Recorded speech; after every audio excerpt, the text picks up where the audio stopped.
Hey guys, I'm back.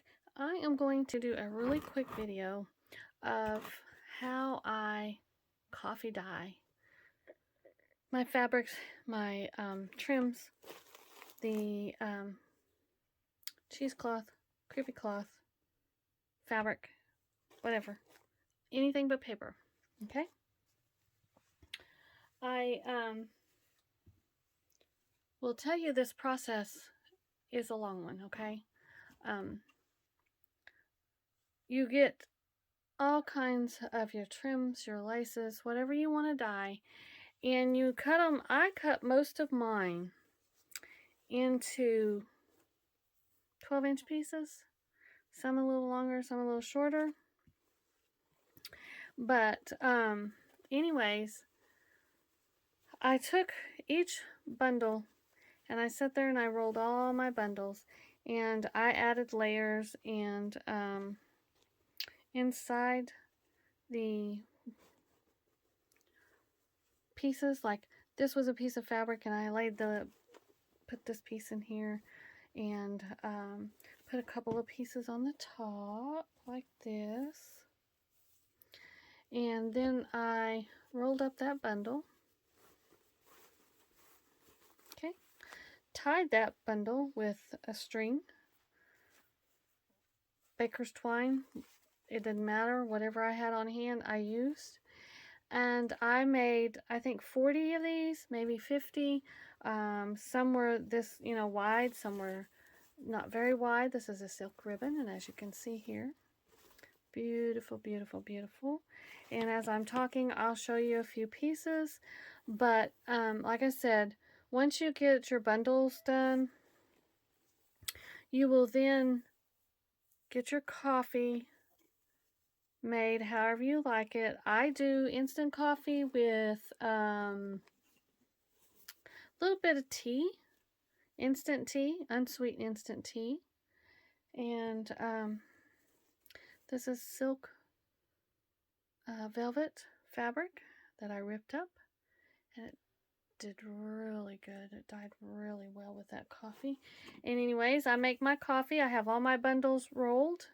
They are in a plastic container, and I've got them all in the bottom. And I pour the coffee over. And then once I get all the coffee in, I then take and turn over all the bundles, turn them all over. And my tub is already outside, so I leave it outside. And as you can see here, see there's some that you can see that the little flower there, that is this flower here, trim, that I had laying inside this, and when it dyed with the impression there on it. And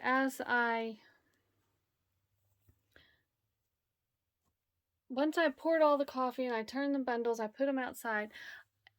Throughout the afternoon, I went out ever so often, a couple of times, flipped those bundles over, and I did this last summer, and so I have not tried it since last summer. I had enough done with this bundle here because I had so many when I done it. I wanted to make sure that I didn't have to do it again for a while, because like I said, this took 6 days, y'all.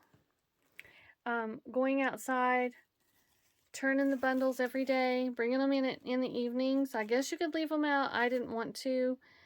So I brought them in, put them in my laundry room, and left them in the laundry room overnight, then put them back out. On the 6th day, that evening when I brought them in, I undone some of the bundles to see, and you can see this here. You can see where I folded it and just kind of done this and rolled it up with all the goodies inside, and then this is how it turned out. But as I am, and you can see there's some lace impressions. Let's see, yeah, I think you can see them a little bit. A little bit of the pink also come off of that piece of trim that was laying there, which I'm okay with that. Gives it character. And anyways, on that 6th day, I brought it in, and I started undoing some of the smaller bundles to see if they were dry. And if they were dry, I went ahead and took them out and left them out. And once I got all my bundles dry, of course, there was a few that needed an extra day. But once they were all dry, you know, the results when you're undoing these, it's just amazing. This is a silk ribbon. And as you can see, it just the different ways that it picked up that coffee and tea dye. You got darks and you got light spots. And so, anyways, that is how I dye all of these fabrics and things that I use in my journals and my craft projects. So, like I said, and you can do small bundles, and you can do like 4 or 5. You don't have to do 40 or 50 or 60. I will say the smaller bundles did dry a little quicker than the ones that I had more layers in. So the smaller I guess you could say the thinner the layers that you have, the quicker your bundles are going to dry.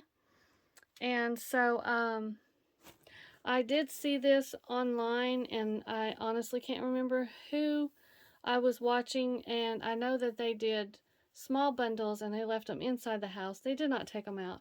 I took them out because I really wanted this, like this dark color right here. That is what I like, is that dark. And then it moves on into that light and then that dark. That is what I like in my projects.